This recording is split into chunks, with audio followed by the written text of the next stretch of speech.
Hi guys, this is our tutorial on how to create an aligned rubric. Rubrics are simply a way for us to assess student work quickly, easily, and give feedback. To do so, navigate to your course's grade setup area, and then we've got our scales and rubrics section over here. Click on rubrics, and then we can click add, and we can add our own rubric. Now, this tutorial is for creating an aligned rubric, which means that we are going to align it with a learning objective or a standard, a state standard. Now, when you come in and you are creating your first one, you're going to start on this learning objectives page. I have a whole range of options for preloaded standards. Now, if you are like me and you don't have pre-built standards that you're working off of, you can actually come into custom learning standards, and you'll see that you can add your own learning standards in here to choose from. So in my class, I use these computer science standards that I had to load up individually. If you need to know how to do that, reach out to me and I will walk you through how to do that. But most of you probably have your own Common Core standards that you can work with. So I'll show it in just a regular standard here. We'll go to grade 7, the number system. You'll find your standard. The idea is for this rubric to apply the standards that you want to assess on any assignment. So if this is the rubric that I'm going to use to assess these certain math standards, then I'm going to load up the criteria, the learning objective. Let me be clear on my words. I'm going to load up the learning objectives. So if I'm going to be assessing these different standards within an assignment, I can load them up.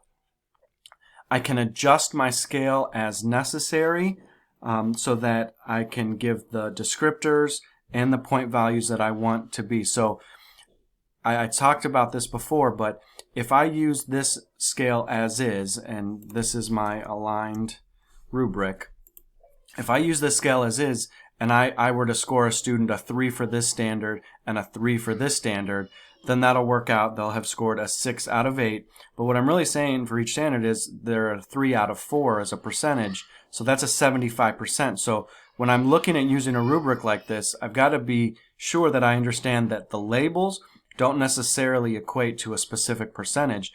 The math is what matters as far as how we're going to do our final reporting, since we're still reporting on just a standard gradebook format.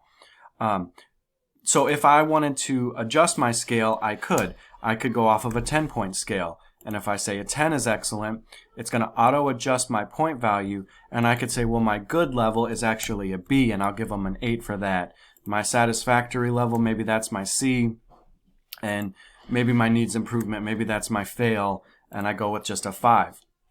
So you can set these values to be whatever you want it to be, and you can set it by standard so that each scale doesn't have to necessarily be the same. So if you're grading, say, a project or something, and you assess a standard, slightly lower than another one, it's less pronounced, you can have control over that.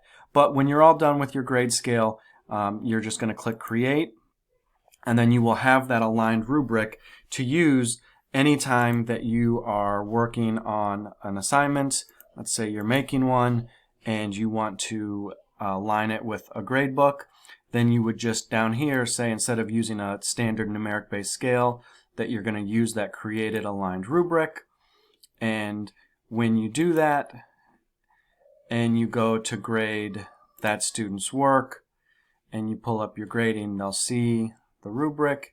And when you go to edit grades, you'll be able to pull the rubric up and assess the student across whatever it is, and it'll total those up out of the total points possible.